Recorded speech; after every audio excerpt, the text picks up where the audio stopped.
तो सीरिया की जंग अब रूस बनाम नाटो की जंग बनने की तरफ बढ़ रही है। बशर अल असद को पुतिन और ईरानी प्रॉक्सी का समर्थन है तो विद्रोही गुटों के साथ अमेरिका खड़ा हुआ है। 2011 के असद विरोधी क्रांति में विद्रोही गुट के लड़ाके हैवी इन्फेंट्री और आर्टिलरी का इस्तेमाल कर रहे थे, लेकिन इस बार अमेरिका की मदद से जंग का ड्रोन फेज शुरू हो गया। अरब के कई देशों और सीरिया की रिपोर्ट है कि अमेरिका के इशारे पर यूक्रेन के विद्रोही गुटों को हथियारों की सप्लाई शुरू कर दी गई है। हालांकि यूक्रेन ने इससे इंकार किया है, लेकिन टीवी9 की इन्वेस्टिगेशन में जो जानकारी सामने आई है वो ये बताती है कि सीरिया युद्ध से यूक्रेन का कनेक्शन आखिर कैसे। आप रिपोर्ट देखिए।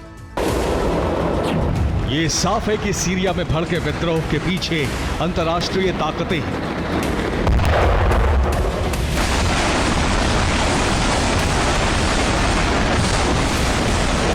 विद्रोहियों के साथ अमेरिका, इजराइल और तुर्की खड़े हैं, तो बशर सेना के साथ रूस, ईरान और उसके प्रॉक्सी संगठन।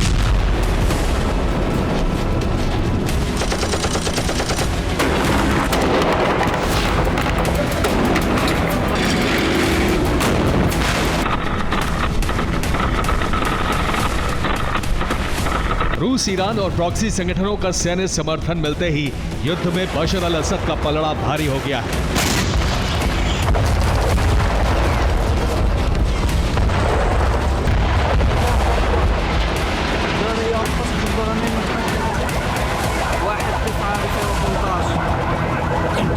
अमेरिका इस बात को पहले से समझता था और शक्ति संतुलन के लिए रूस के विरोध में यूक्रेन को पहले ही सीरिया की जंग में उतार दिया था।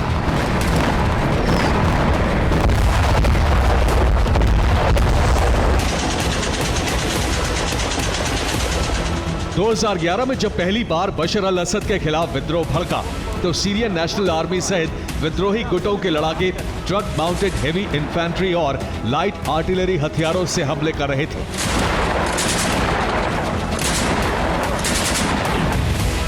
लेकिन इस बार जंग की दशा और दिशा हाईटेक हो चुकी है और लड़ाके एफपीवी ड्रोन का इस्तेमाल कर रहे हैं।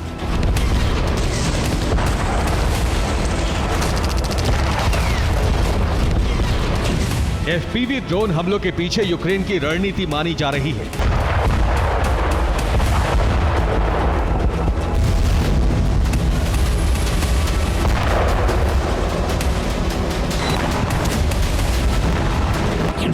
अरब मीडिया की रिपोर्ट है कि सीरिया के विद्रोहियों को यूक्रेन से ड्रोन ऑपरेशन की ट्रेनिंग मिली है।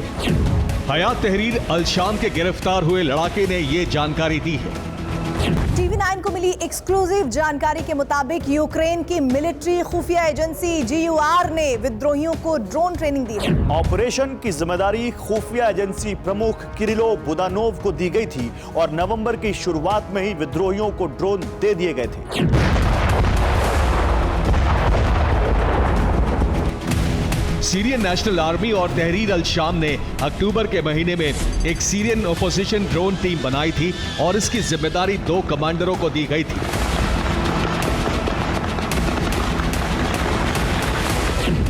ड्रोन ब्रिगेड का नाम अल शाहीन रखा गया और इसका पहला कमांडर SNA के अबू बकर को बनाया गया और दूसरा कमांडर HTS के अबू माजिन को बनाया गया। ये दोनों कमांडर यूक्रेनी खुफिया एजेंसी प्रमुख किरिलो बुदानोव के संपर्क में थे। अगस्त-सितंबर के महीने में विद्रोहियों को ड्रोन के पुर्जे बनाने के लिए 3D प्रिंटिंग सिखाई गई।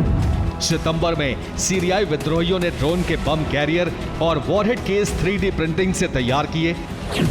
इसी महीने में विद्रोहियों की ड्रोन टीम को FPV विंग ड्रोन की असेंबलिंग सिखाई गई। अक्टूबर में विद्रोहियों को ड्रोन के सिग्नल ट्रांसमिशन और टारगेट पर हमले करना सिखाया गया।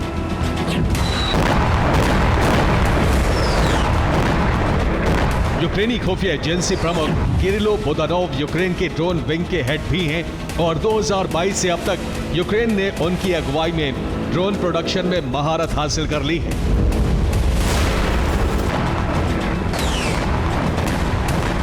यूक्रेन रूस के साथ जंग में अपनी ड्रोन पावर दिखा चुका है और उसके शक्तिशाली ड्रोन रूस को बड़ी चोट पहुंचा रहे हैं। यूक्रेन का मुख्य ड्रोन UJ कंपनी बनाती है। इसमें पहला ड्रोन UJ-22 एयरबॉर्न है। यह यूक्रेन में ही विकसित किया गया। UJ-22 20 किलोग्राम तक विस्फोटक ले जा सकता है और 800 किलोमीटर तक हमला कर सकता है। और इसी सीरीज का दूसरा नाम है UJ-25 स्काईलाइन। ये ड्रोन भी यूक्रेन में ही बना है। स्काईलाइन ड्रोन 25 किलोग्राम तक विस्फोटक ले जा सकता है और 850 किलोमीटर के रेंज में हमला कर सकता है। UJ सीरीज का तीसरा ड्रोन है UJ-26 बीवर। इसे भी यूक्रेनी कंपनी ने ही बनाया है। ये 30 किलोग्राम तक का पेलोड ले जा सकता है और इसकी रेंज 1000 किलोमीटर है। अगला ड्रोन है ल्यूटी। इसे तुर्की से मिले बैक्टार ड्रोन से कॉपी करके बनाया गया।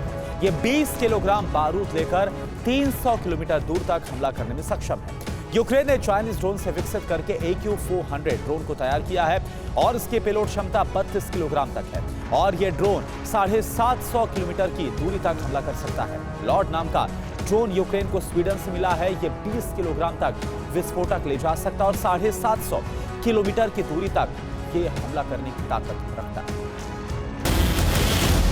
हालांकि यूक्रेन ने लॉन्ग रेंज हमले करने वाले ड्रोन विद्रोहियों को नहीं दिए हैं, लेकिन जिस तरह के ड्रोन बनाने और असेंबल करने सिखाए गए हैं वो सीरिया के लिए बड़ी मुश्किल बन रहे हैं।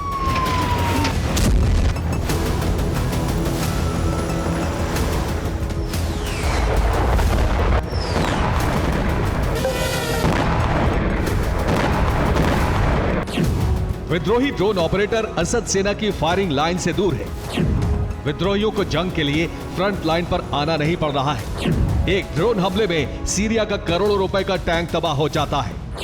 होम्स की फ्रंट लाइन को तोड़ने के लिए विद्रोही ड्रोन हमले कर रहे हैं।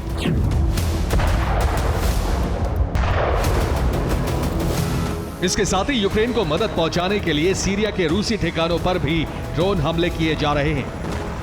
अब से पहले भी यूक्रेन रूस के विदेशी ठिकानों पर हमले करता रहा है।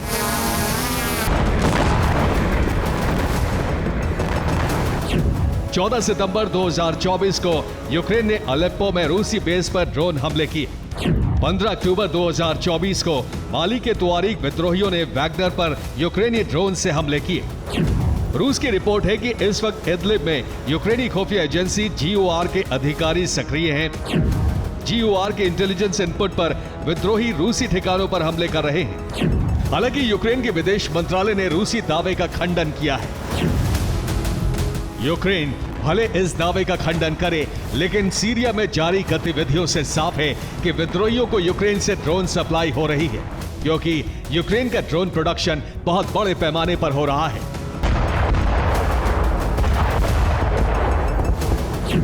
अमेरिका की गैर लाभकारी मीडिया वेबसाइट NPR.org की रिपोर्ट है कि यूक्रेन में इंडस्ट्रियल कॉम्प्लेक्स में ड्रोन विकसित किए जा रहे हैं। इसके साथ ही FPV ड्रोन प्रोडक्शन को कुटीर उद्योग बना दिया गया है। लोग सेना के लिए घरों में ड्रोन असेंबल कर रहे हैं। यूक्रेन एक साल में 40 लाख FPV ड्रोन बना रहा है। जाहिर है यूक्रेन के पास जरूरत से ज्यादा ड्रोन हैं और इन्हें रूस के खिलाफ विदेशों में भी इस्तेमाल किया जा रहा है।